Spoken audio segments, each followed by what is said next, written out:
And we'll transfer to the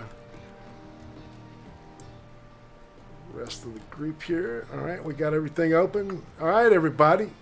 So, with the weirdness aside, we'll figure out a way to glue that shit together. I don't know, maybe not. Wow, that just really threw me off. So my cadence and everything has been disrupted. The whole reason New that segment. the whole reason that we do this show is to illuminate things that are being what appears to be deliberately ignored or not accurately addressed by the legacy media. And tonight we wanted to start with a new segment at the beginning called the Blind Side, featuring Blind Press. And she has found an article that Cass is going to read for us, and we're going to talk about this. I wanted to bring a Blind Press, say that fast 3 times. Kind of into the fold a little bit tighter, and utilize her big brain that we like. And so without any further ado, I'll shut up and let Cass do his thing. All right, so this is a CBC article, says how a right to be forgotten could trigger a battle over free speech in Canada. Privacy Commissioner pushing for European-style protections to allow a removal of online search results. A push by legal experts to get Parliament to embrace a, quote, right to be forgotten, quote, for Canadians is setting up what could be a landmark battle over the conflict between privacy and freedom of expression on the internet. The advent of social media and new information technologies have intensified the debate over whenever individuals should have a legal tool to ensure that material harming their reputations doesn't haunt them forever. This week, Privacy Commissioner... wait, hold on. Shit. Is there if I keep going or no? French guy. First guy? Yeah, sorry. Fucking headset's being a bitch. Should I keep going or no? Yeah. Okay. Yeah. This week, Privacy Commissioner Daniel Tarrin, I don't know how you pronounce that, served a notice he intends to seek clarity from the federal court on whenever existing laws already give Canadians the right to demand that search engines remove links to material that is outdated, incomplete, or incorrect. A process called de-indexing, allowing a round of constellations should be launched in 2016. Well, I guess this is an old article. It seems kind of old, I guess. Taryn concluded a draft report earlier this year that Canadians do have the right under the Personal Information Protection and Electronic Document Act, PIPEDA. Google, the world's dominant search engine firm, disagrees and warns that a fundamental charter right is being threatened. Which it is. The right to be forgotten impinges on our goddamn, I can't talk today. On our ability to deliver on our message, which is to provide relevant search results to our users, said Peter Fletcher's? Like, I don't know, flinchy shit on people? I don't get it. Google's global privacy consoles what more its limits our users' ability to discover lawful and legitimate information.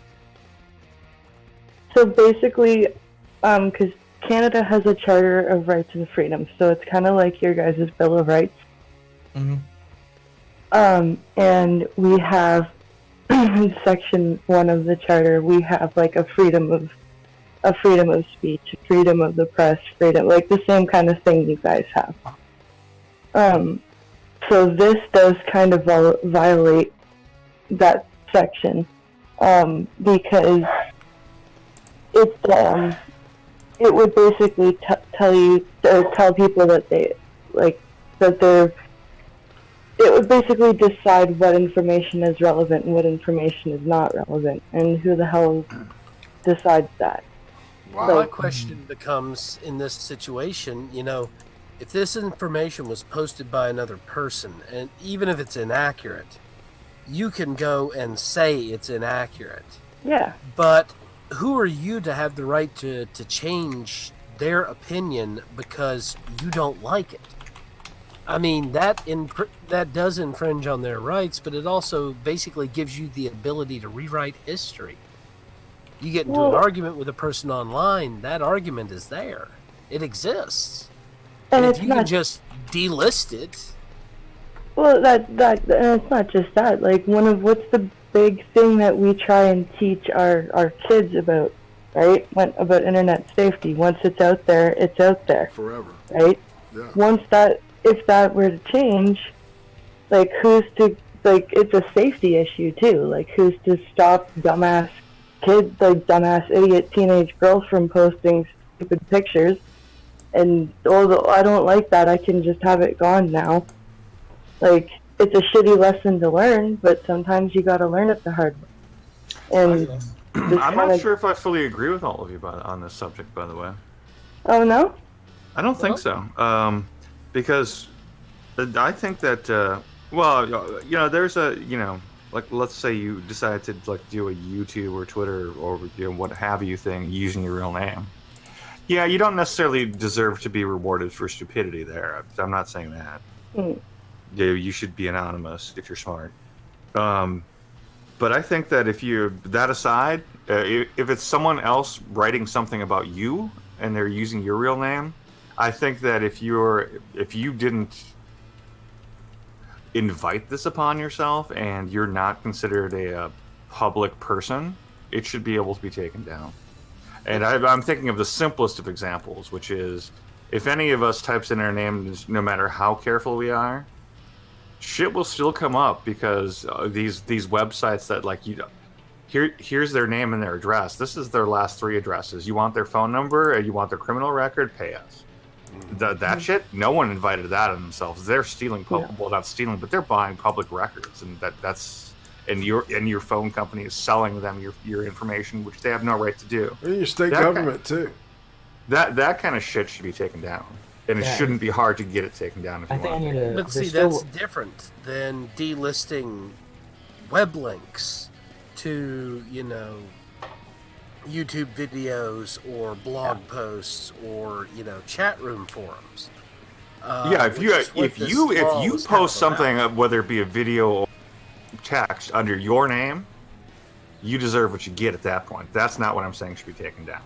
Now, I get where you're going with this, Adamantine. You don't like these companies that deal in people's data and allow people to buy information on other people. I don't think my cell phone company should be able to sell my phone number to these companies, and quite clearly they do. Oh yes, they do, and I don't think that should be allowed. I think that realistically, that kind of violates your expectation of privacy. But that's very different than forcing Google to remove links to websites because you don't look flattering in that picture. That's a little different. No, agreed. I agree. But I don't even think what I'm talking about should necessarily be a Google thing. There should be a law against these companies or your state selling this information. Yeah, and I don't disagree with people selling your private information, and it should be illegal. That's a completely different scenario, I think. Yeah. I'll kind of continue the article a little bit because there's still a little bit more to go. Before you do, what about Vetran? Can you pop your gain up just a wee bit? Yeah, hang on just a second here.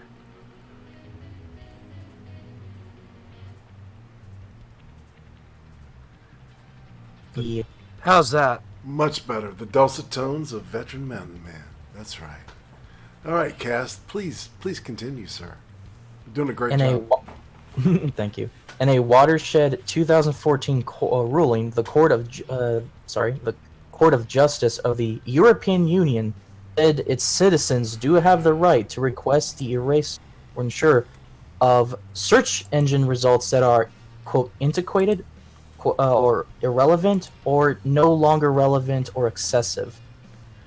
The case begins with a request from a Spanish lawyer to remove all the material about his past debt problems.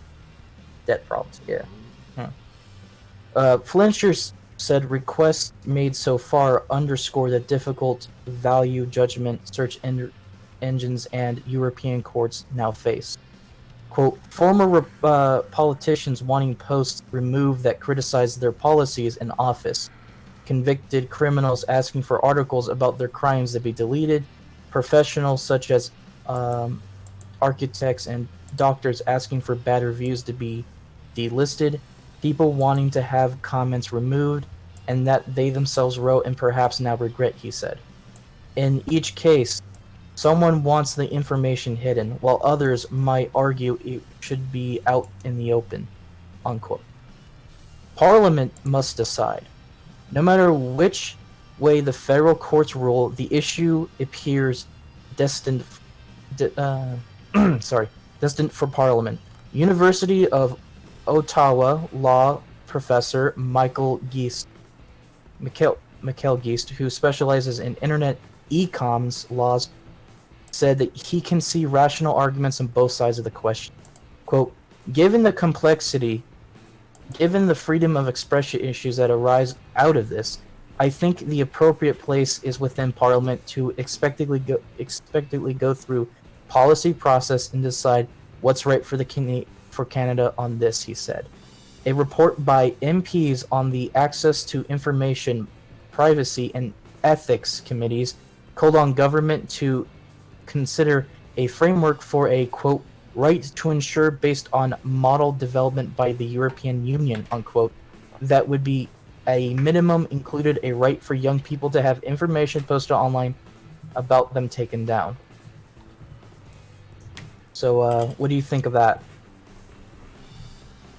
That article mentioned my argument is like, because it said doctors with bad reviews, they didn't want them there, right? Like, and that's what I was thinking more about was you're missing a really good one too. What about future politicians like hentai, searches and shit like that, tentacle porn and things like that. Well, like first of all, man, I don't really care if a politician's been watching tentacle porn as long as he's not having sex with squids. Well, your private Google searches should never become public, regardless, unless you show them off. Yeah. Well, but realistically, I don't really care if he's been watching hentai porn, he or she. That's God knows I wouldn't want mine public. Yeah, I know how you feel, Sir Sir. That's why you put your. Well, I don't know if Android or whatever users, Windows users, have private modes on their phones and laptops and shit, but Safari does. Chrome has that, so does a couple other browsers. What I find interesting is that it also mentions the fact that in a situation like this, of course, politicians will be using this as an excuse to take down people who disagree with them and their policies. Yes. Not just that, but they'll be trying to hide anything in their past that doesn't make them smell like roses. I mean, that actually ties into the Kavanaugh stuff. Dr. Really Ford does. had her entire online background scrubbed 3 weeks before she sent that letter to Interesting. Are you fucking kidding? Nope. There's been reports on it on Twitter all day long. That's Her amazing. arrest records are gone. Her entire police record is gone. Just gone. Wow. It's almost like she was never. How do you manage that? You have very important friends in the Soros Foundation. Apparently. Several people that are working with her on this work for George Soros or one of his foundations. Yeah, and that's the thing I posted on the 30th. It says the woman who confronted Senator Flake in the elevator runs a Soros-funded organization. I saw that. And it turned out that the other one, I think she works for something else that's related through one of the other, big three is Soros, Weiss Foundation, and the Ford Foundation, right? So they're the equivalent of the brothers, whose names I can't remember because I'm a waterhead. You know I'm talking about the Koch brothers. the Koch brothers. Thank you. You think I'd be able to remember that, right? But yeah, I mean, I was looking at reports about that all day long, that all of her records have been scrubbed. And it's just, the second I read that, I was like, this can't be right. And so I started digging, and there's 10 or 12 different places online talking about it. It's not in the mainstream media, mind you, because, listen and believe, we must always believe the victim is the narrative coming through the mainstream media. But why would all your records be scrubbed if you're going in to accuse someone of something? I mean, Well, yeah, and why would you scrub it? I mean, even if the person had some, just regular old people, dings and dangs on her, on her background. I mean, shit, we've all got stuff that, we're not proud of. Why scrub the whole thing? That's very suspect to me. There's a well, I certainly don't disagree with you on any of the specific example you're talking about now, but there is one thing I have conflicting opinions about. But what about when you're talking about like a really, really stupid 15-year-old? It's like, how long should they pay the price for having been a stupid 15-year-old, which we all were at one point in time? That's should some moronic thing they did online stay there forever so that they pay the price for it when they're 30? well, to be fair, Adamantine, a lot of that stuff you can actually petition the content holder to take down. There are ways to take that down. So I don't know necessarily that the search engines should be responsible for removing links and such to it. Once you start compelling people to do stuff like that, that's where you get into dangerous territory. So yeah, it's looking like we're looking at a slippery slope. Yeah, I fully agree with that aspect of it, but you know what I'm saying, though. Because I mean, Absolutely. a 15-year-old making a video of them dancing in a car as they get out. While that looks bad to your employer because it shows a fundamental lack of common sense, Yes. you can still petition YouTube to pull it Or down that- even if you didn't post it. Yeah, or that one 10-year-old that was like, I'm gonna talk about communism and how to advocate for it. Yeah, I remember that kid. I didn't see that video. he could probably petition YouTube to pull that down in a few years if he decided he's changed his mind, Are you talking about that little communist, little fat kid? Yeah.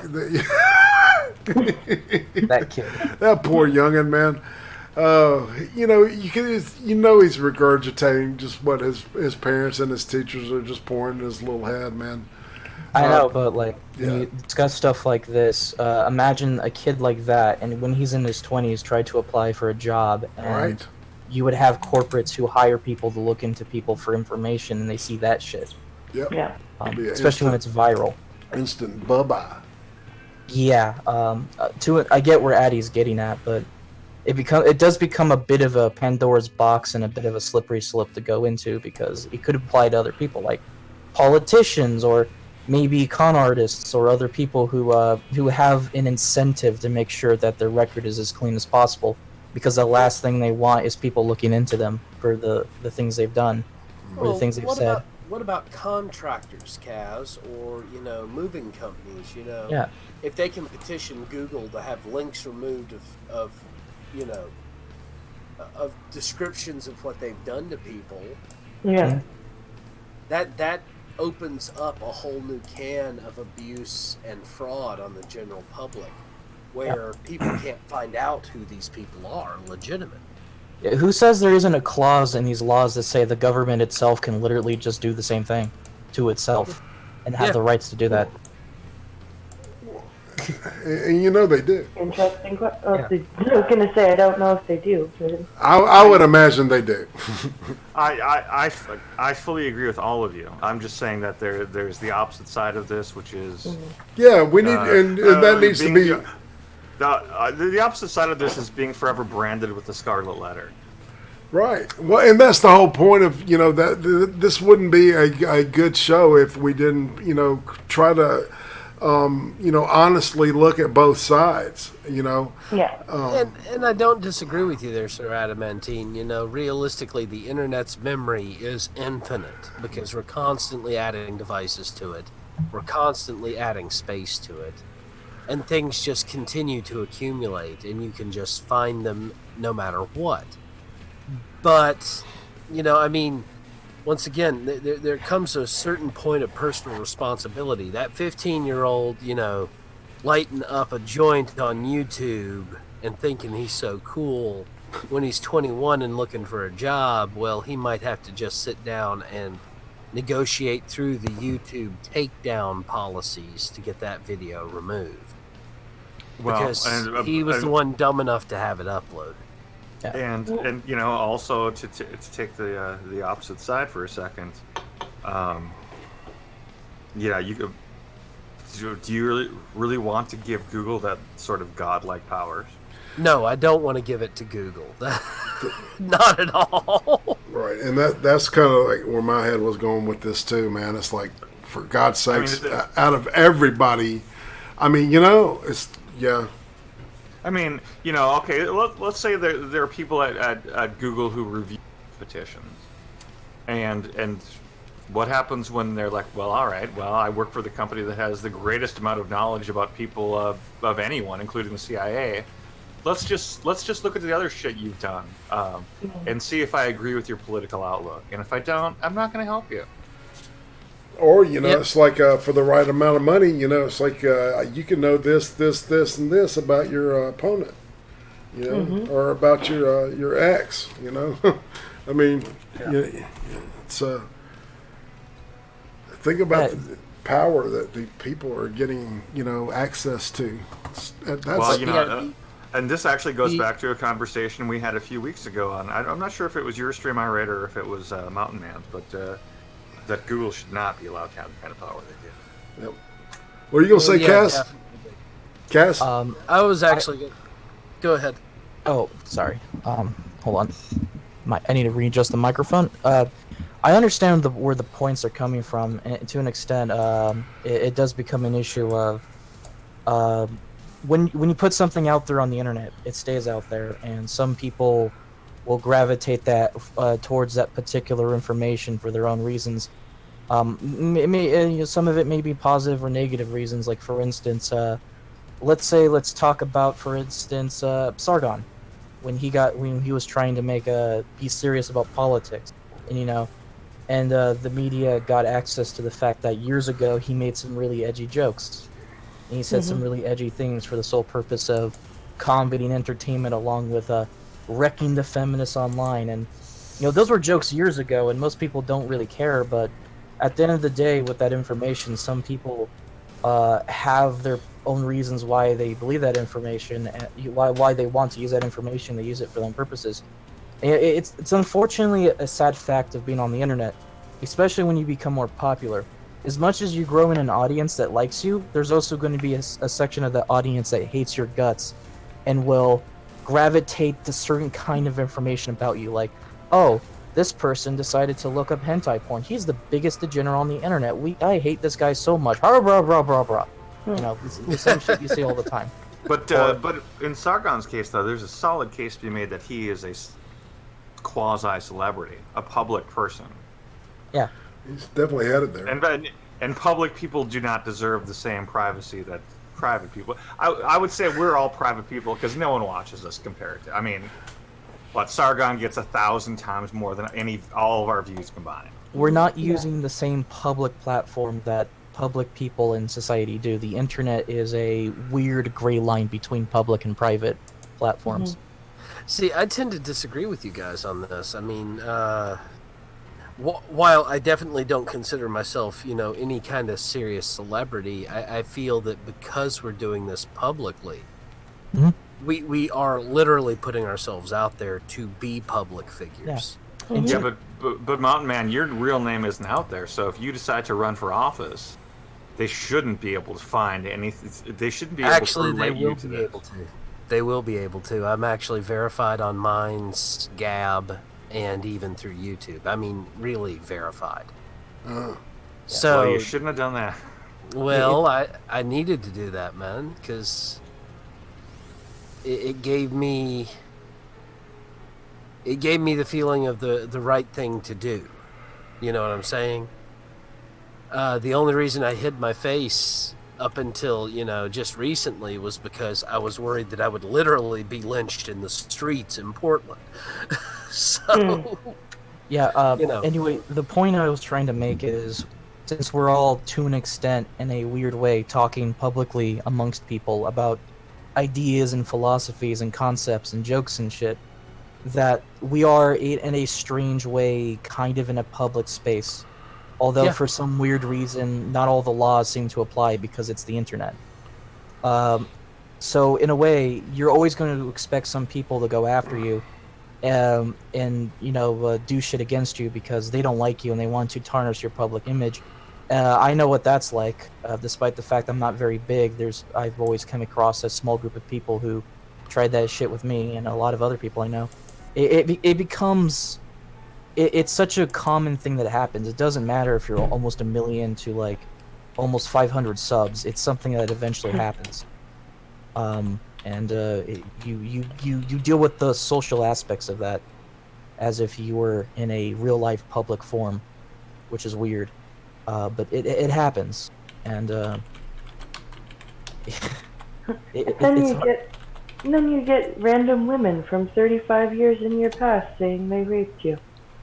Speaking of tarnished, I'm gonna make a Tumblr post about how Tobuscus raped me. speaking of tarnished past. Yeah. Yep. In fact, I was actually here just looking at something on Twitter. It was a post from NBC. The Kavanaugh accusers, Swetnick, backtracks on claims against Kavanaugh. I don't know what he did. right. She saw him near the punch bowls or where the punch was, but she couldn't say that he poured something in the punch. And she was around him during the thing, and this was during an interview on like it looked like it was something like NBC or CBS. It was like one of the. MSNBC. It was MSNBC, right? So she's sitting there in the interview saying, "Well, I didn't exactly see him do anything, but I saw him standing near the punch bowls, and and then I saw these other guys standing over here, and I'm like going, well, fuck, where were you standing?"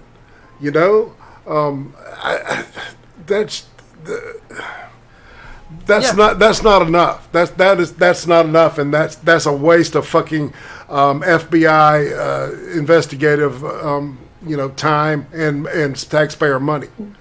Well, and now that now that we know that Ford's freaking internet history is gone, and well, more than that, didn't he say, Mountain Man? It was for like pretty much everything was gone, like Police records. The FBI gonna have?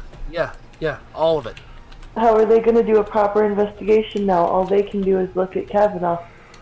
Yeah. They can't look at her. That's the point. They don't want them looking at her. They want them all looking at Kavanaugh and hoping that some sort of skeleton pops up. The whole thing is a delay tactic. I think we all know that this whole Me Too shit is out of control. Yeah. Well, yeah. And by the way, there's an example from today. I still haven't read the details, but it may be even more egregious than Kavanaugh. I don't like soccer because soccer isn't a sport, but do you all know who Cristiano Ronaldo is? Yeah, I was reading a couple of articles on that. I mean, he is he's the most famous soccer player there is who's still playing. Yeah. He probably I don't know what he makes, but it's absurd, and it's probably more than any North American professional sports athlete does. And not to be overly gay for a second, but he's hot as fuck, and he's accused of rape. If there's anyone in this world who wouldn't need to rape someone, it would be him. Yeah. Yeah. Insanely rich and very, very attractive, plus athletically talented. Yeah, I seriously doubt it, man. Oh, wait, someone just mentioned Twitter. Well, see, Twitter's the fucking worst about that shit too. It's always about someone trying to ruin someone's reputation. Oh yes, yes. Twitter is a cesspit, people. and I Yeah. should know I'm on there. I'm on there all the time too. You see the shit I say to people all the time. Oh yeah, man, you're great. You got some funny memes, man. Some of the dankest, funniest memes come out of you. I remember kind of alluding back to the soccer player, but it also applies to Kavanaugh. I remember reading several years ago that there was I think he was a football player. It's some professional sports. Someone was interviewed and he's like, I only get prostitutes. And they're like, why do you only get prostitutes? It's like, because then they can never accuse me of rape. Mm-hmm.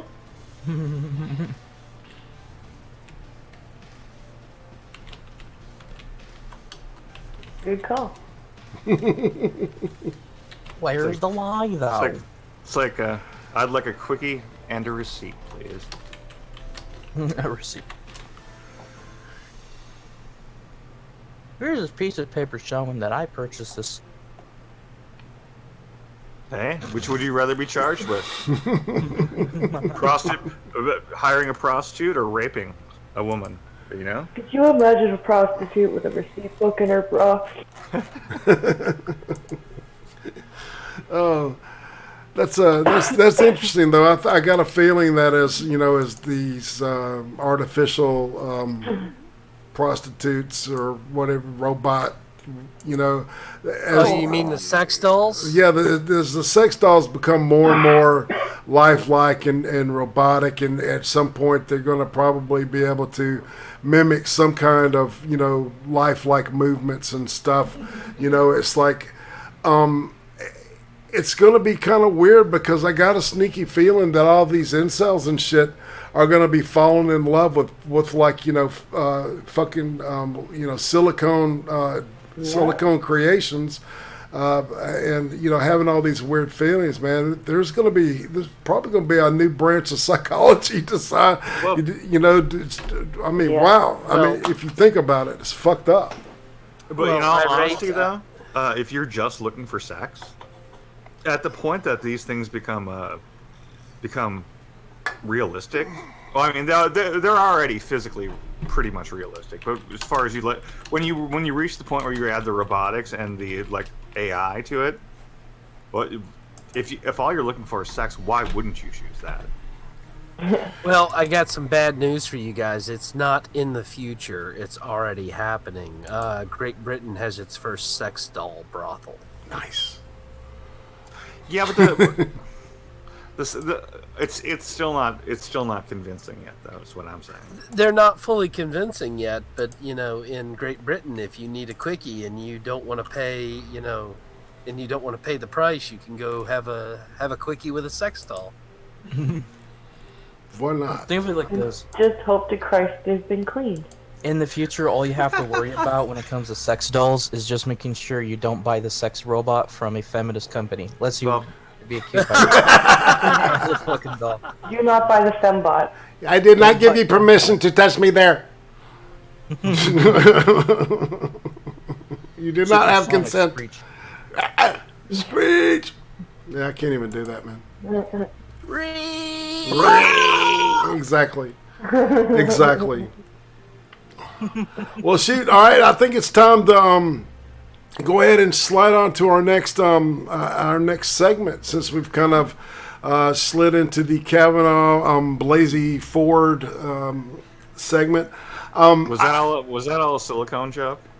We slid. Yeah, you got it, man. A little Astroglide into it.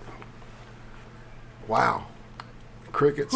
I need my own sound card back out. Yeah, I'll activate it next week, y'all. Sorry about that. right. So, okay. Because I have had personal experience with this stuff and seen it used incorrectly and seen possibly, I don't know what the outcome was about the people that were accused. But I wanted to look at the whole concept of false memory and read a little bit about it. And the one conclusion, for the record, everybody, I believe Aiden Paladin's going to be dropping something a lot more detailed about these studies within the next day or two. So keep your eye out for that. She's a friend of the show, so it's like I always lean to her when it comes to a more updated professional view on this stuff. So the deal is that when it comes, I've read all kinds of studies and studies of studies, and let's say like the British.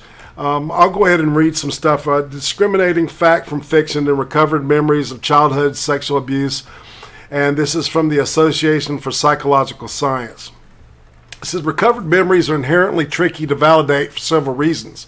Most notably because people who hold them are thoroughly convinced of their authenticity. Therefore, to the manner around this obstacle, Garrett's and her colleagues attempted. This is a group of psychologists that were doing that were researchers and doing experiments. Right, so they decided to maneuver around this obstacle by attempting to corroborate the memories through outside sources.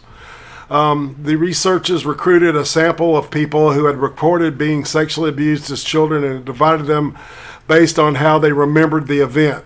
The memories were categorized as either spontaneously recovered, which means the person had been living life and then all of a sudden it hits them either through some type of stimulation. A lot of times it's olfactory, or it's some type of sensory stimulation, and boom, they recall it. I had a friend that's a good friend of mine, a person that I love very dearly, not my wife, but that this has happened to. And the person, I kind of, not as a professional, but kind of, helped them, go and, I pointed them in the right direction to get help for it because it was very detailed. And so you have spontaneously recovered, which means that they had forgotten all about it or had repressed it. Usually when children are sexually abused, many of them will dissociate, and what that means is that their mind will disconnect from what is going on, and they'll go to an imaginary place, or they may just totally just blank out and then regain cognizance later on, and they may be in the middle of doing something. So it's a very the human mind is a very incredible thing, the way that it helps to preserve itself. But see, this is also being taken advantage of because there's also these memories. All right, the other group is the ones that their memories are recovered during therapy. And that means that the participant had recovered the abuse during therapy, prompted by the suggestion of a professional, psychologist, therapist, etc. Or continuous participant had always been able to recall the abuse. Okay, in other words, they never had it unrepressed. It happened to them, and they remembered it from the incident, and they still do. Once all this information was gathered, interviewers who were blind to the type of abuse memory queried other people who could confirm or refute abuse events, other people who had heard about the abuse soon after it occurred, or people who had reported also being abused by the same perpetrator, or people who admitted having committed the abuse themselves. Okay? The results published in the July issue of Psychological Science, the Journal of Association for Psychological Science, showed that overall spontaneously recovered memories were corroborated about as often, and this is 37%, as the continuous memories. In other words, the ones that came to the person spontaneously is around the same retention rate as those who had remembered it from the time it happened, right? Thus, abuse memories that were spontaneously recovered indeed may be just as accurate as the memories of those that have persisted since the incident took place. Interestingly enough, memories that were recovered in therapy could not be corroborated at all. Although the absence of confirmation that the abuse had happened does not imply that the memory is false, the findings of the study show that memories recovered in therapy should be viewed with a cautious eye. The therapy context often involves an explicit effort to unearth forgotten memories and thereby raises the opportunity for suggestion. And there's also ways you can ask people, like especially, if you're dealing with children, it's like, so was your daddy right when he told me that Mr. Blah Blah touched you here? And they're not going to deny that their daddy didn't tell them something, so they would agree with the person of authority. Yeah, exactly. Yeah. Even if someone's trying to be honest, which this chick is not, but even if someone is trying to be, there's a lot of issues with repressed memories that come to the fore based upon psychological help. Which is why courts don't take them seriously. They want the hard facts. Right, because it's so strong for confirmation bias. Yeah, well, that's exactly what I was about to go into. The first issue is you always have to consider the motivation of the therapist. The second thing is what you were just saying, Irate, confirmation bias. Because how many of the people who have decided that they were abducted by UFOs want to feel special? And how many people who decided that they were raped by a Supreme Court nominee want to feel like a victim? Well, let's take it a step farther. Do you guys remember the 1980s satanic panic? Oh yeah, that's what the incidents what I was like recalling earlier, not the friend, but the one that I professionally encountered was based right when this shit started happening. And I'll just give you all a quick example. These two psychologists that I work with, both females, and that has nothing to do with. They went on a seminar about recovered memory. Right, this is when this shit was brand new. Satanic panic, etc., was just then starting. This was like 1994, 1995, it was in the early 90s, right? They come back from their little, from the seminar, which was a 3-day in-depth by one of the founding, psychologists that put their names in the books, right? And had written several books. At this point in time, I think the guy's written like 4 books. But anyhow, all right, so they come back, and I had a friend of mine, and I said, I wonder how fast it would take, for one of these two people, because they were known just to be kooks anyway, we're going to find something. And fucking that Tuesday, after they had come back, they had one. And it was this little girl that she was like 17 years old, but she could remember when she was an infant and being sexually molested and been ritually, presented for I guess offering to Satan or some shit, right? And it's like, look, man, I can't remember. First thing they did to me after I was born, they cut my dick. They being circumcised, right? I think I think I would remember that if you can remember shit like being molested. You know what I'm saying? It just didn't add up to me. This shit did not add up to me, right? From the fucking get go. That's because infants don't form long-term memories.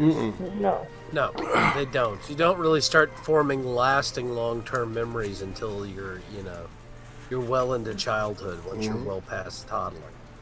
So Yeah. Yeah, hell, my 4-year-old is just now starting to remember things for like a few days.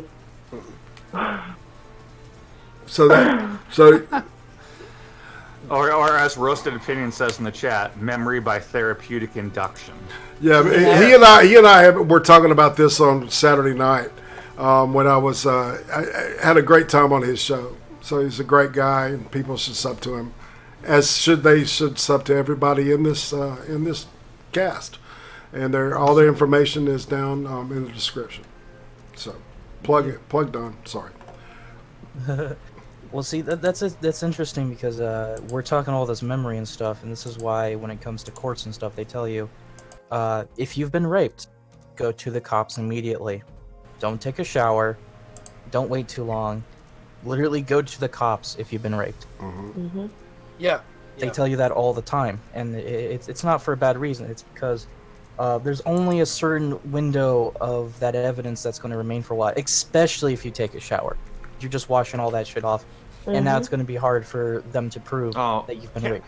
Cass, are you saying you can't discover the same things 35 years later? I don't know. Well, think about this. And in some states, the statute of limitations on rape is limitless, just like murder.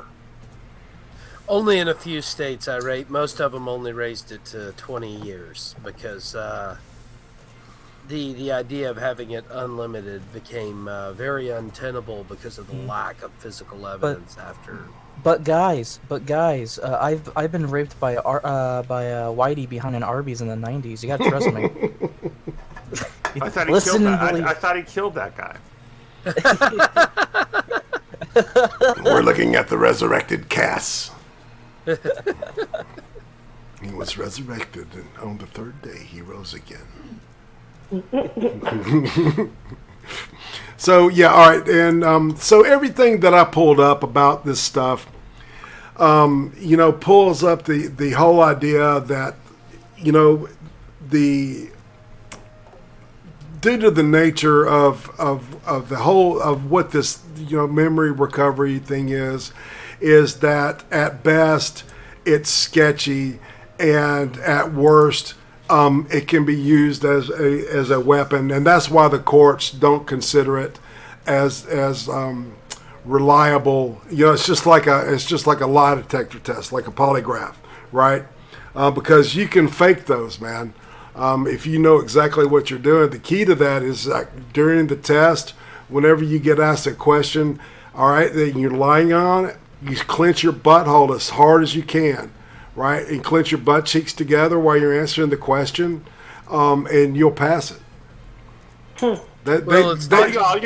All you have to do to be able to pass a lie detector test, if you're lying, is to be a sociopath. That's true too, but that's a technique fair, that the CIA teaches. Sorry. One of the things that can actually fool a lie detector test is if you're in an extreme emotional state. That's true too. And Dr. Ford actually admitted that she went to do her polygraph on the day her dad died. Right now, after her mother's funeral, it was the day. Mother. Yeah, it was the day of the funeral. Was it her right. grandmother or her dad? Let's see who it was, because it was on the some news. family Let's look it up. member, and it was like, but it wasn't she the one who volunteered and voluntarily went for the polygraph. It's not like she was brought in by the police for a polygraph. So why did she have to go that day? Exactly. That's the Why big did question. Why did she have to pick a day that she's already very upset because a family member has died and she's attended the funeral? Why does she need to go to do the polygraph on the same day? All right, are y'all comfortable with People being the source?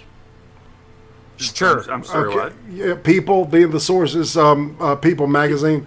Christine Blasey Ford says she took extremely stressful polygraph after grandmother's funeral. So still, once again, exactly, it was still emotional, given whoever it was.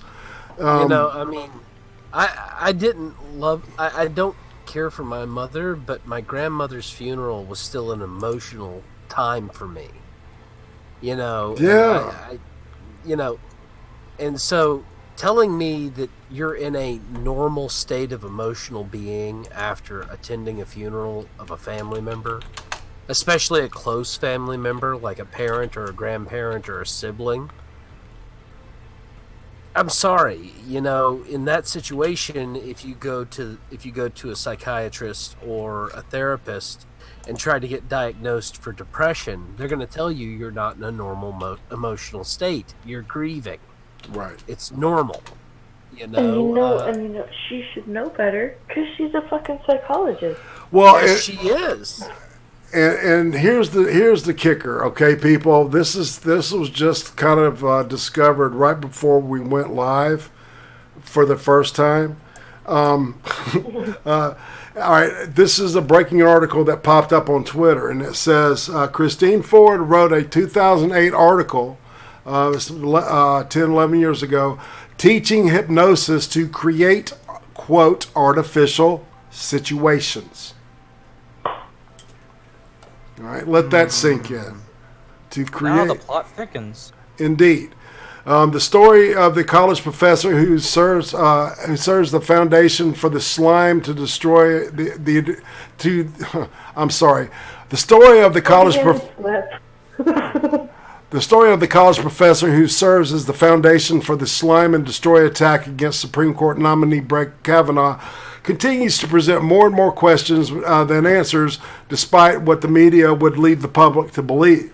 While Christine Blasey Ford disproved many skeptics when she showed up in Washington last week for her hotly anticipated testimony before the Senate Judiciary Committee, her demeanor has been described by some as strange and possibly coached or rehearsed.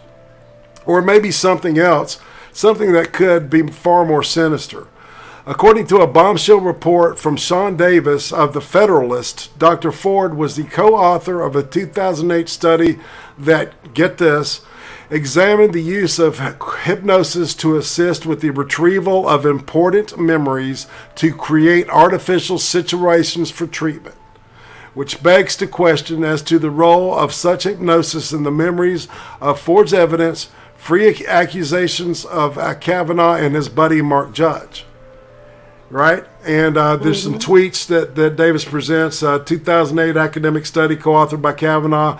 Accuser Christine Blasey Ford cited to use hypnosis to assist the retrieval of important memories to create artificial situations to assist in treatment. And then one study on hypnosis cited by Ford and her co-authors specifically stated that patients who undergo hypnosis therapy are highly suggestible and easily subject to memory contamination.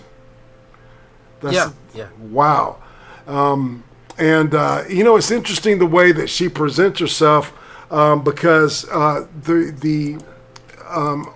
looked up Palo Alto University where she teaches, and she presents herself as Christine Blasey, PhD, right? And she was, quote, in marital therapy in 2012 when supposedly, that's like 4 years after that study came out, right? She was in marital therapy with her husband, who supposedly she's still married to. And then this memory came out during marital therapy of all things, which is usually this kind of stuff comes out 101, right? Yeah. So the fact that there was like staging for a witness to be there to verify, right? Because anything between a therapist and a patient is confidential, right? There's HIPAA, there's all kinds of things, right? So there's professional reasons why this stuff can't be aired by the professional themselves, so they can't be a witness, right? But with that third party present, her husband, then boom. All right, they can verify the story without breaking in any without it coming back and hurting the therapist. I'll say it that way.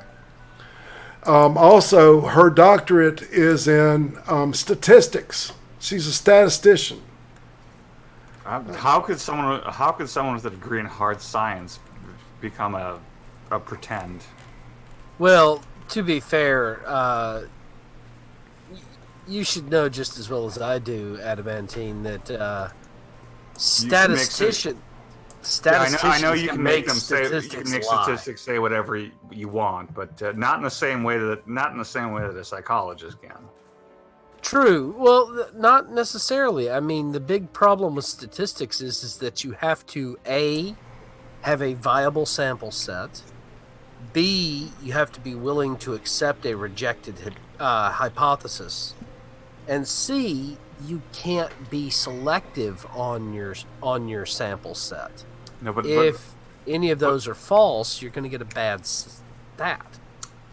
Well, bad statistics are much easier to call out than junk psychology. They are. They are. I will agree with you on that. By the way, Irate, roasted opinions just remind me of. You remember the video I sent you about Yes. the expert? The body, The the expert body language, yeah.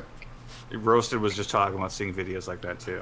And, Yeah. and the one I sent you, what that woman was saying about her rang quite true as I was watching. Well, it's interesting because I had seen that same woman because of the way she said Kavanaugh for Kavanaugh, right? I had seen like a 5-minute version of that. It had been cut down. The thing that you sent me is like 28 minutes, and it was far more in depth. And it was like, holy yeah, man! Everything that she was pointing out, like this thing that's called pretty pose, the fact that she was talking like this when she was referring to the trauma at hand, and then she would be talking normally when asked a question about something else, right? And that's what I was I watched part of the testimony on my Thursday coffee stream, but I put it in private because I didn't want C-SPAN to hit me. Right. Well, smart. C-SPAN should. And she was forcing herself to hyperventilate. Yeah. So all right. From your standpoint, what did you hear? Because this fascinates me. Okay, so I heard a force, like she was forcing herself to sound like she had that lump in her throat. You know what I mean? Yeah. She was, That's what this woman was saying too. Yeah. Yeah, she was forcing herself to. You could hear that she was. If I could see, I would probably guess that she was squinching her eyes, trying to get the tears to come out. She was. Like, I could hear her forced breathing. It sounded like she had a safety pin in her pocket. And every few seconds, she just, oh shit, I don't sound good enough. Jab. Right. Like, Yeah, Blind Press, you're essentially saying what this body language expert was saying. This is great. I haven't actually seen the video at all. Right. And here's the thing. As far as I'm concerned, as soon as I heard 35 years ago, grab my boobs, I utterly dismissed it as almost certainly a lie, and if not a lie, it's what a 17-year-old boy does. I never really thought deeper into it until I watched that video I sent you. I read about the body language and Right. mannerisms. Well, and that, you see, what's fascinating me is that Blind Press. She's hearing all this stuff, and that's something you might want to think about. Blind Press is like listening for the audio cues from these people, because I think most body language people, they go on what they see because it's body language, but you're hearing it, and that's because the lady, I never saw any tears, and it was like you just said something about like you didn't think you could, you could hear any tears in her voice, and that's fascinating. That's an excellent point that I hadn't even thought of. Irate, Blind Press, you probably have auditorily an insight that none of the rest of us have. Exactly. So that's I think that's a nifty angle to look at this with, because when I was to be honest, I slept really late that day, and I saw the last half of her whole deal, and I caught everything. I caught all of Kavanaugh's thing, and how did his quote righteous indignation ring to you, Press, when you were hearing him? See, that's the difference between fake emotion and actual emotion. And you could tell he was trying to stay, judicial at first, right? But he couldn't, because he was being accused of something that could end his career, and his wife and children are being exposed to it, and it happened so long ago, before he was even in college. he was a high school kid. It was 17. And yeah, exactly. And he sounded so different, like so much more actually emotional than she did. And by the way, she couldn't decide whether he raped her or sexually assaulted her, if you'll notice. Yeah, He kept going back and forth between the two. right. And there is a difference.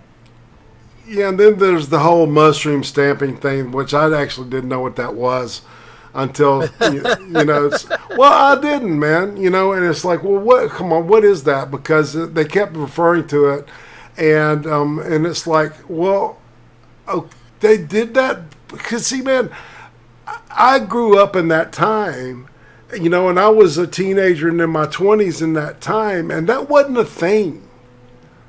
I think the different, like eating ass, it wasn't a thing back then, man. We would have never thought of that stuff. And now with the young kids and stuff, that's pretty much a thing that they're pretty much, it's they talk about it openly like everybody does it.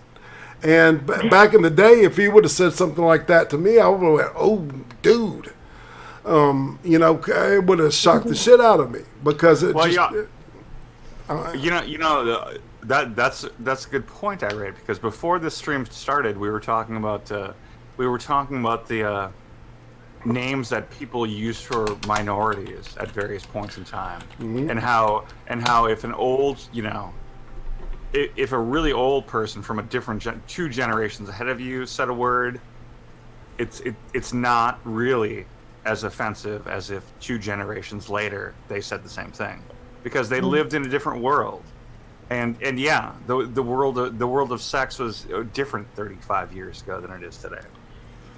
Well, you can't put today's morals on a generation or two ago's behaviors.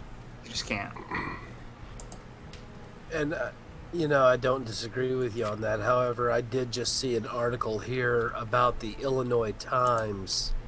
And a rather distasteful political cartoon. Which one is it? Is it the Lady Justice one, or is it the Brett Kavanaugh's daughter?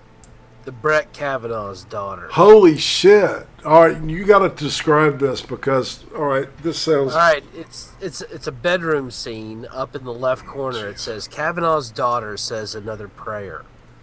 And in the balloon above her head, it says, "Dear God, forgive my angry, lying, alcoholic father for sexually assaulting Dr. Ford." I'm sorry, but if someone falsely accused me of rape, I would have been a lot more rude than he was in any of his testimony. Well, what I find very funny is they're trying to claim he's an alcoholic because he says he likes to have a beer every now and again.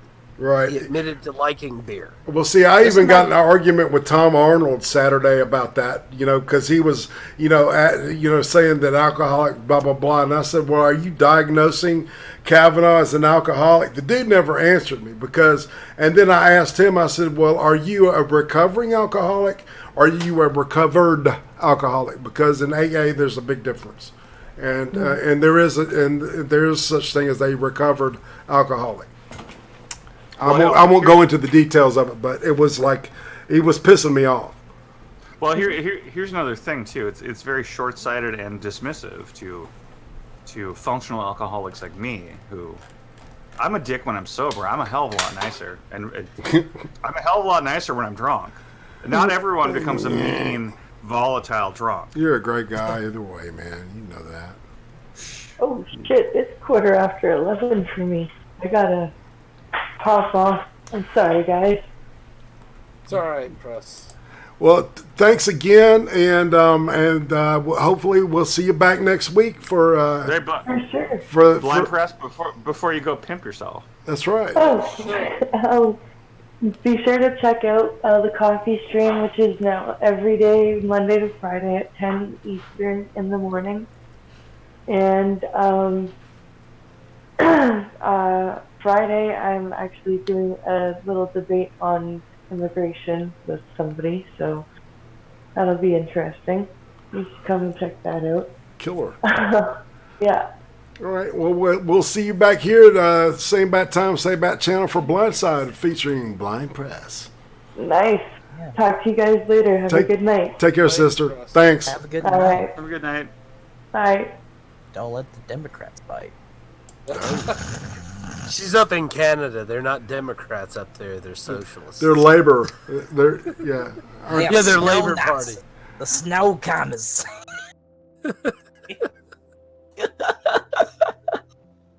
All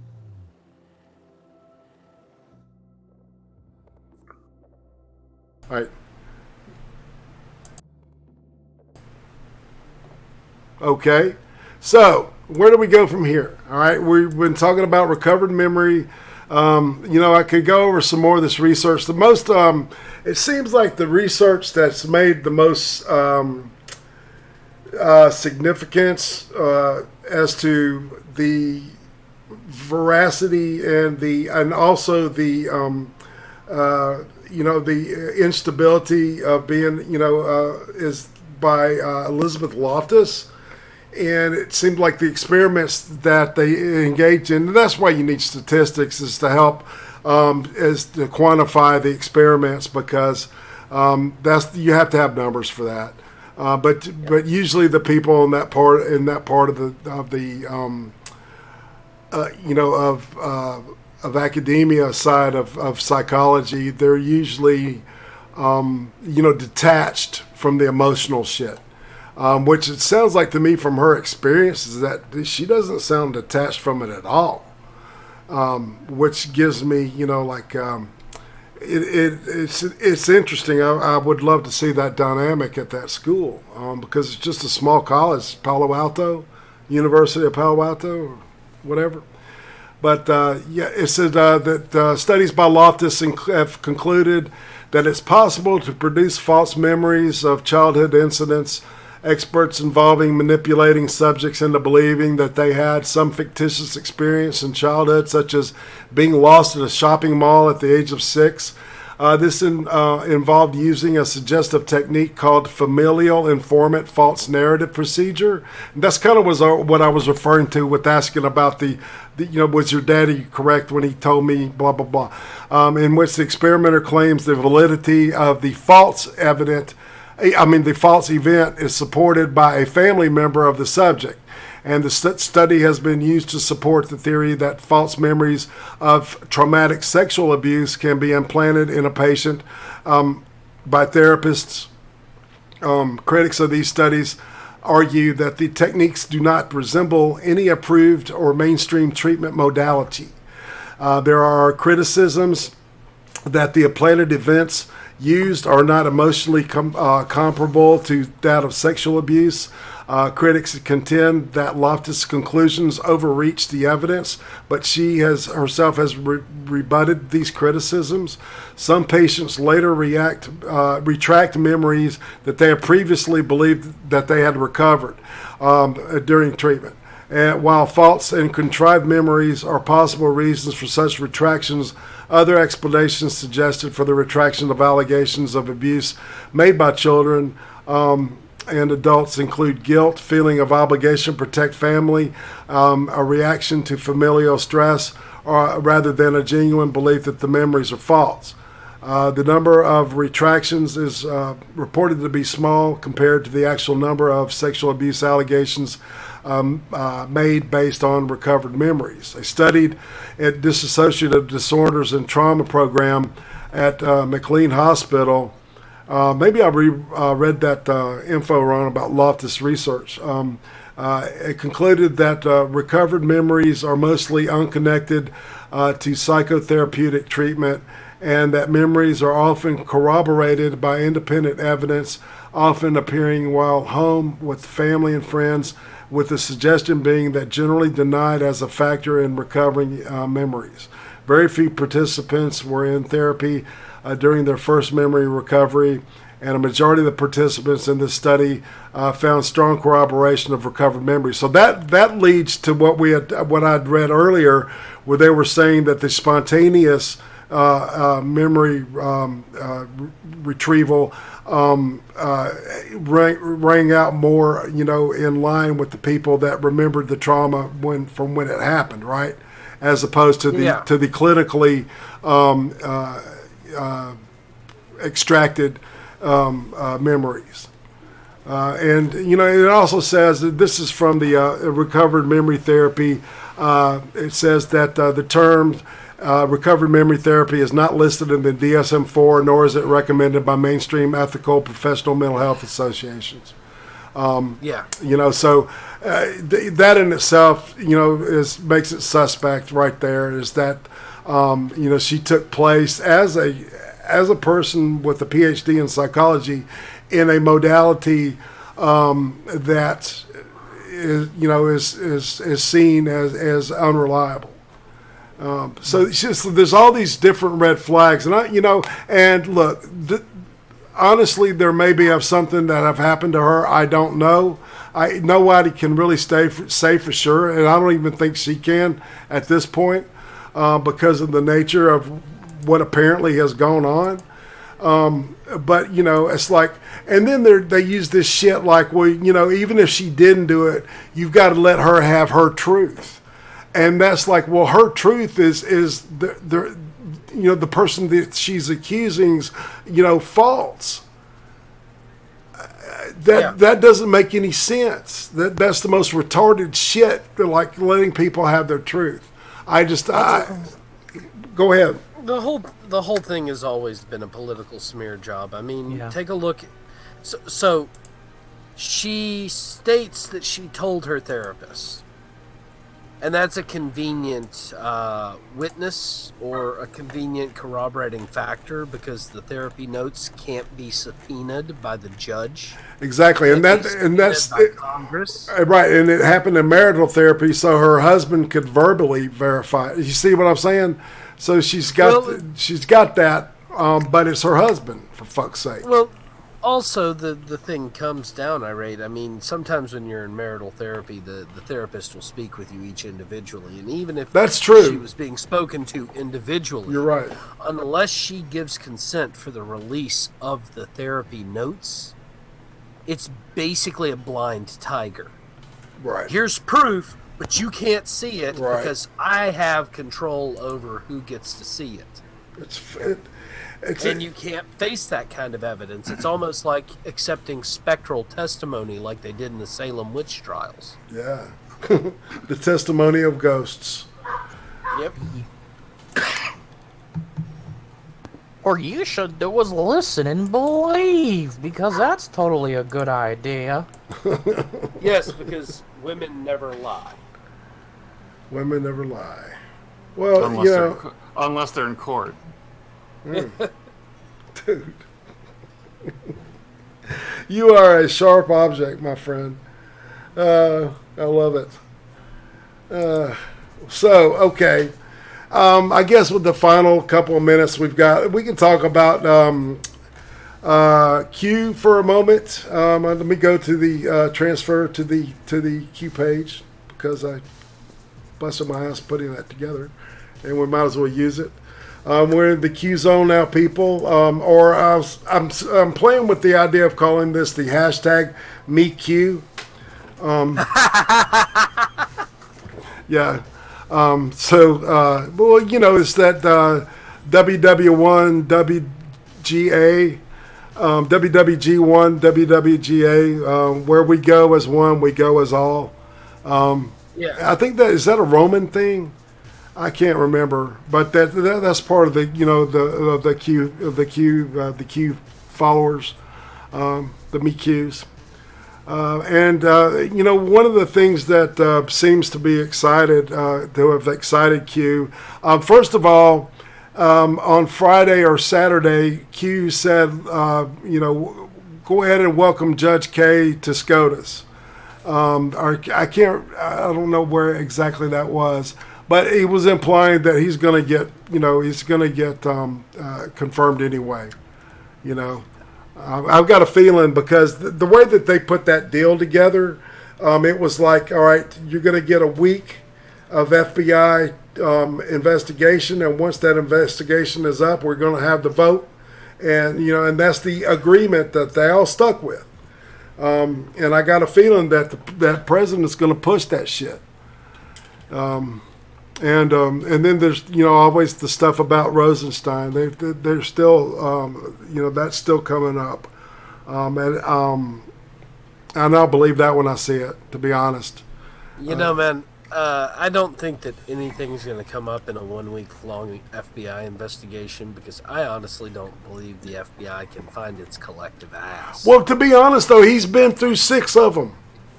Yeah, Already, yes. And it's like, okay, so if these guys find something, does that say something about the previous 6 investigation teams, or does it say something about this investigation team? Because somebody's full of shit or incompetent somewhere.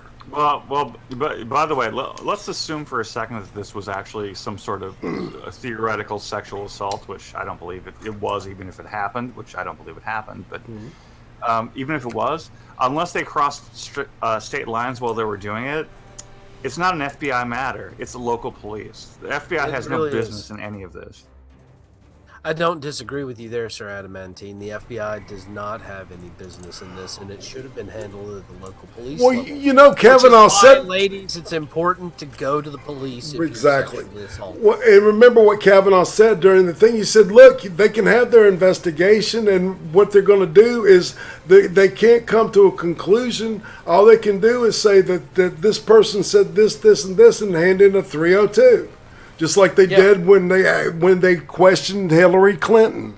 That was a big reference to the Hillary Clinton thing that happened on 4th of July. Y'all remember that? I remember that. Yeah, her lawyer was there and everything. But, and see, and when he referred to the Clintons giving revenge, people are saying, he's like a fucking tinfoil. The dude was part of the Kenneth Starr investigation. He was. Yeah, he was on that team. I don't know. I don't think he was a judge at that point. I think he was working for the Attorney General, the DOJ. But he was definitely part of the Starr investigation. And that's where that, that quote was referring to, I believe, Taterator, the Senate has its own ability to investigate these matters without involving the FBI. They really so no, it is regardless, it's not their jurisdiction. Right. Well, yeah, the Senate is a they can they can put people in jail for contempt for not showing up to give testimony. They can also subpoena records and subpoena testimony to be held in front of them. Yep. The Senate itself has very, very odd rules on how it operates. Yep. And in this case, technically the Senate has the jurisdiction to do all of the investigation because they are to advise the executive branch on who should be put onto the SCOTUS position. So it really doesn't have the jurisdiction of the FBI in this case because it's not a criminal investigation to be held in court. And, and even beyond that, I think at this point, we should all be a little bit suspect of the FBI and how they'll handle anything. Oh, agreed. I mean, the FBI has been shown to be insanely incompetent currently. Especially the Comey era. Oh, I do want to thank you, Taco Stanzia, for the $5 donation. Interesting topic, Sir Adamantine. Love it. And that was 36 minutes ago. So wait, what did I do? He said it was an interesting topic that you were talking about. So we'd have to go back 30 minutes and find out. Who the hell knows what I was doing 30 minutes ago? Well, I got I was dealing with pulling up some stuff while the notification came in. So, but thank you, Taco Stanzia. Yeah. Thanks, regardless for the Taterator. Rape is a criminal matter, but absolutely, most rape statutes are held at a state level and not at a federal level. Yes, because and there's been no allegation of. Because that's not what she's describing is not rape. Yeah, What she actually Sexual is assault. accusing him of is sexual assault, Yeah. which actually is completely different. Yeah, in I wonder fact- what the statute of limitations is on sexual assault versus rape. Most states, Irate, it's 10 years.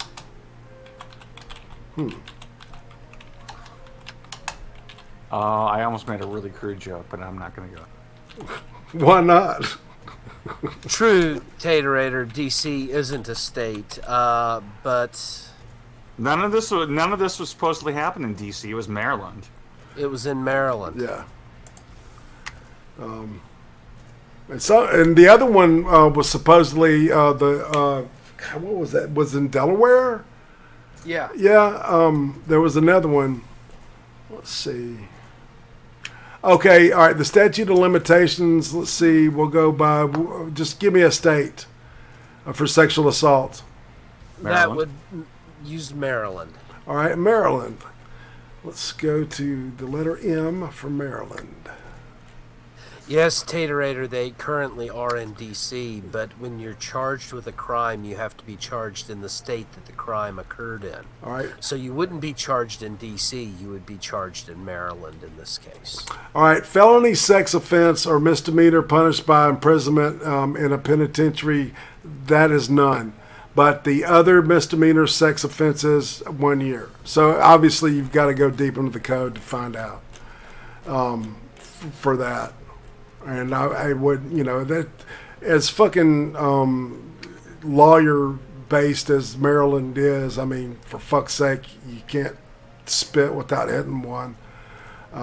So anyway, it says Actually, Vincent Autarmi stated that 1982 assault and attempted rape were both misdemeanors and subject to a 1-year statute of limitations. oh, really? Thank you, Vincent. I appreciate that. I gotta say, and granted, again, this is interesting. probably an example of me being biased towards stupid kids, but I don't know if a 17-year-old boy grabs a girl's boobs, I think it's a bit of a stretch to even call that sexual assault. You must have done some really fucked up shit when you were 15, dude. That's I'm fucking with you, man. We all did stupid, fucked up shit, especially when it came to the other gender. I didn't know how to talk to girls.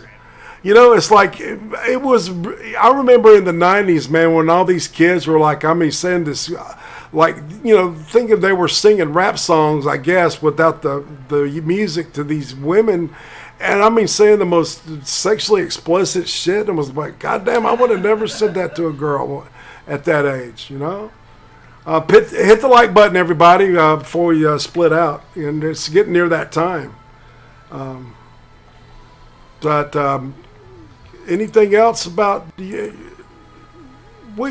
can take time if y'all want to and hang on a little bit more since something happened. I think we need to. You're the boss, Irate. I was going to say, I think we need to maybe put OBS under hypnosis and see if we can recover the memory and find out what the hell happened to it at the beginning of the show. I don't know if you saw this, Irate. It's in the American Mirror. Nancy Pelosi is declaring that she will be Speaker again if the Democrats take back the majority in the House. Yeah, and I guarantee you there's 5 other Democrats saying, yeah, it'll be a cold day in hell when that happens. I wonder if you took Nancy Pelosi and who's the California raisin? What's the bitch's name? Senator Feinstein. No, he's talking about Maxine Waters, man. Maxine Oh, Waters. Maxine Waters. I wonder if you took the two of them and just squeezed everything you could out of them, if you could get even 1 cup of water. Oh, just remember you can get your vaccine T-shirt. I don't know. Every time I think of either of them, the word desiccated comes up in my head. I don't disagree with you on that one. No doubt. Not a drop of moisture. Water everywhere. Not a drop in them. But yeah, we'll go back and we'll hang back out with the where we came in. And anybody, I'll start with Cass. You got anything you want to talk about? Anything coming up that you want the broadcast to tell everybody to come and check out? Well, nothing too much. I am planning on setting up that streaming that I've been mentioning. I literally just figured out to get OBS to work with all the bells and whistles. Cool. Why are you so angry? You're racist. Because autism. So, if you're into also stream channels or listening to stuff that I'm going to Don't get into the Nazis. Why are you so angry? Sub to my channel and stuff like that. Why are you so angry? You're About racist. a variety of topics I'll be talking about. And The video games, anime, and all that. Don't get the links are in the description. All right. All you gotta do is look to the left and hit the little thing that says more, and then you'll see Why are you so angry? You're racist. access to Cass's YouTube channel. Subscribe. What about Sir Adamantine? Don't get into Well, the I'm pretty Nazis. sure you all know about them Why are you so angry? on Saturday. It's pretty much a Why are you really so angry? Why are you so angry? You're racist. random, like, scantily clad sex party with lots of alcohol. So I'm going to use my time to say you should subscribe to Roasted Opinions channel, because he's actually a combination of thoughtful and wise. Why are you so Good angry? You're guy. racist. You'll get a lot more. You might get a little more titillation out of mine, but you'll get a lot more. You'll get a lot more Don't get thoughtful. Don't get into the Nazis. Why are you so angry? Why are you so angry? That's a Why are surprise. you so angry? You're racist. Yeah. And Veteran? Well, of course, I am the Vetran Mountainman. I'm hoping to have a regulatory Tuesday up tomorrow. It will be back talking about one of my least favorite states, the good old People's Republic of California. By the way, everyone. Sorry, I'm sorry to interrupt, but everyone's saying that your video is drawn. Why are you so angry? Oh, really? So angry. Well, we'll just turn that down. How about that? All right, how's that? That better, guys? Don't get It should be better. Don't get into the Alright, Nazis. well, so I will be talking about my least favorite state in the Union, the People's Republic of California. Sorry, Kaz, but you guys are going to get the regulatory Tuesday Don't get into the agenda. Nazis. Why are you so angry? And it's about a topic that is Why are you so very angry? You're disturbing. racist. I'll be going into some detail about this new law that got passed that has to do with people under the age of Don't get into the 18 Nazis. and what the state Why are you so angry? Why are you so angry? tune in tomorrow Why are you for so angry? that. You're racist. I'm also in the middle of trying to negotiate a live stream with 4 great ladies who have been doing Don't get into the YouTube Nazis.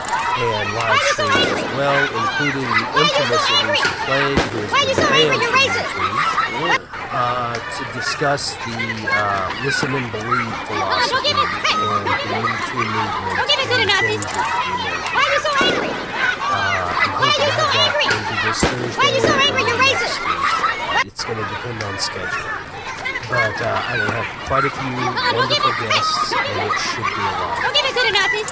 Also, don't forget I try to do video content on a regular basis, and tomorrow Why are you so angry? night You're is racist. Front Porch Talk on my channel. That's right. That's right. And this is Irate Prostate. And Thursday, Big Fat Brian and I are going to be looking at a brand new drop from Friday on Netflix. It's called Hold the Dark, which was features Alexander Skarsgård, and it's all about Inuit, and it's about wolves, and it's about Why are you so angry? You're racist. supernatural. It's very, very. It's a heady movie, and I'm probably gonna have to watch it 2 more times before I can even talk about it coherently. That's how, and it's really it drew me in. I'll put it that way. Why are you so angry? You're racist. And with that, we'll be back here this time next week, back for Irate Monday, and I'm going to find out what this little Monday curse is, man. I got to get to the bottom of that. That really bothered me. But I do want to thank everybody for showing up in the chat. Thanks for bearing with us through that little fuck up. And exactly. And on that note, I guess it's time to end this thing. Y'all ready? Say bye-bye. Night, everybody. Bye.